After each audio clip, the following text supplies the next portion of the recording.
নমস্কার বন্ধুরা, আধ্যাত্মিক অরূপ কথায় আপনাদেরকে স্বাগত জানাই। অন্য দিনের মতো আজকেও একটি নতুন তথ্য কথা সম্পর্কে জানতে চলেছি। চলুন শুরু করা যাক। পূর্বকৃত কর্ম অনুসারে কোনো বিশেষ দেহ প্রাপ্ত হয়ে আত্মা জন্মগ্রহণ করে, আর সে দেহের মাধ্যমে কিছু কাল জড় জগতের অবস্থা করার পর সেই দেহের বিনাশ হয় এবং তার কর্মের ফল অনুযায়ী সে আবার তার একটি নতুন দেহ ধারণ করে জন্মগ্রহণ করে।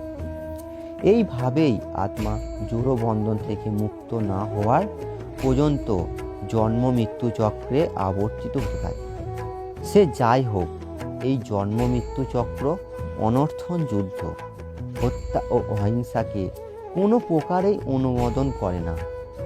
কিন্তু তবুও মানব সমাজের নিয়ম শৃঙ্খলা বজায় রাখার জন্য হিংসা, হত্যা ও যুদ্ধ অপরিহার্য হয়ে পড়ে, এবং তা যখন সমাজের মঙ্গলের জন্য সাধিত হয় তখন তা সম্পূর্ণ ন্যায়সঙ্গত।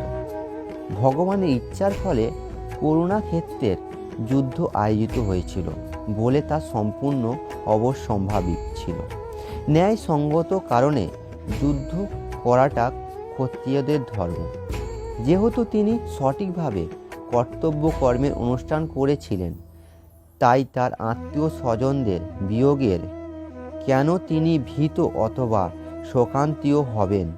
কর্তব্য কর্ম থেকে ভ্রষ্ট হয়ে পাপ হয়, এবং অর্জুন যে স্বজন হত্যার পাপের ফলে ভীত হচ্ছিলেন, প্রকৃতপক্ষে সেই পাপ তার হতো যদি তিনি যুদ্ধের বিমুখ হয়ে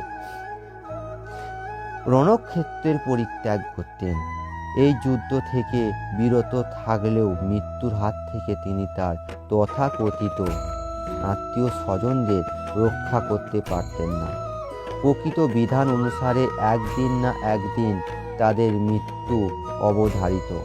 কিন্তু অর্জুন যদি তার কর্তব্য কর্ম থেকে বিচ্যুত হয়ে পথভ্রষ্ট হতে পারতেন, তার ফলে তার মান মর্যাদা ধূলিসাৎ হতো।